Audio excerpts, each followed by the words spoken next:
you.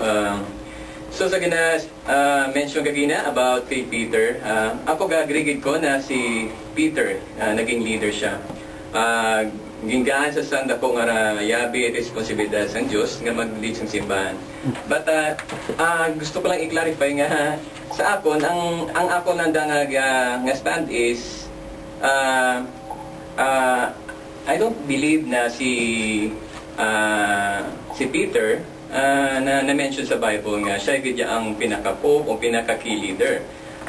Because pag imbasa naman nato na biluga Acts, ang iyang ngalan ni Peter, may mga upod siya din nga mga tao, like especially sa naging na-baptize, na-convert na si Saul, naging Paul.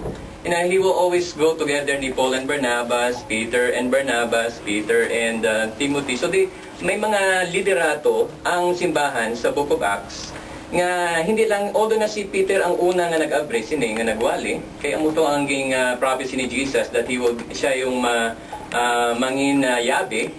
Pero pag ginataw nato ng history sa Book of Acts, it was not, hindi lang si Peter ang nag-lead sang simbahan. Kaya may mga apostoles pa siya nga iban nga nagapangwali kag nagabulig para magpalapnag sang iyang simbahan. Kaga ang isa ko pa nga dire nga ang pagiging leader sa Biblia, although na ang appointment na hindi lang kay physical na ara makita si Kristo, but at the same time ang ila to nga appointment is through laying of hands, which only yung mga apostles lang ang pwede maging musina. So, dire may nabasaan ko sa may Matthew 23, ginamba sa verse 8.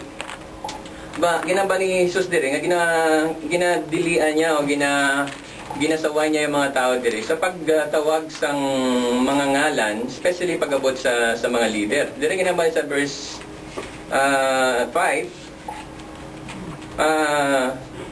Everything they do is done for men to see. Okay, gina-mention na yung mga parase nga ara sila sa pulungkuan, may ara sila posisyon, pero ang ila kabuhi wala sang example. So sining ni Jesus nga pwede nyo patiyon ang ginambal nila kay ara man sa Biblia, pero hindi nyo paghimuon ang ginahimo nila.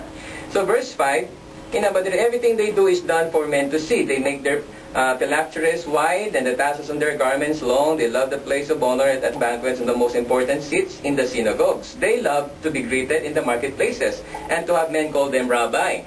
But you are not to be called rabbi, for you have only one master and you are all brothers, and do not call anyone on earth father, or you have one father, for you have one father and he is in heaven. So even nor you are to be called teacher, or you have one teacher, the Christ.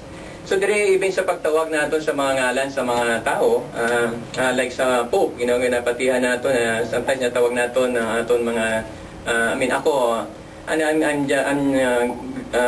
I'm thankful na nag-agi man ko sa Catholic na faith, and I grow to nagdapo ako dira, and ang grateful sa mga butang na nabalaan ko kag naintindihan ko, because kung hindi ko nag-agi dira, hindi ko ma-open ang mind ko about kay Christ. And sa pagtuon ko sa Biblia, may mga butang na ako din na-realize kag na-surprise ako, because may mga scripture diri nga nag-ahambal, for example, na we cannot call anyone father except God alone or Jesus alone. So that's why ang ginadilian ni Jesus ay even sa pagtawag sa mga leader naton. It's true na we need leadership sa simbahan, but to call people in level or more than in level with God, or parang supreme authority, God is even forbidden to call anyone father or in level with that authority. That's why pag ilantaw natin again sa book of Revelation, different churches dito gin-address lang saints. Usually pag si Paul kag si Peter nagsulat, gin-address nila sa saints ang letter, because the Bible, the mga letters ngayon gin-address sa mga simbahan, gina-mention na natin may mga saints or mga santos. Kaya ang santo ngayon ang mga Kristiyano nga membro ng simbahan dire. So anyone can be saints who accepted Jesus nga nag-repent kag na-baptize. So hindi lang may mga particular nga tao nga maging saints or maging saints, kundi sa Bible, when someone becomes a disciple or Christian, automatically he became saints because he accept niya na ang lordship ni Kristo. So ako nagkapati na ang authority halin kay God, hindi lang sa tao. Thank you. Thank you again, Pastor Mendres. Brad, Dr. Ray Tila, pwede ka naka 5 minutes naman sa imong pagbayan.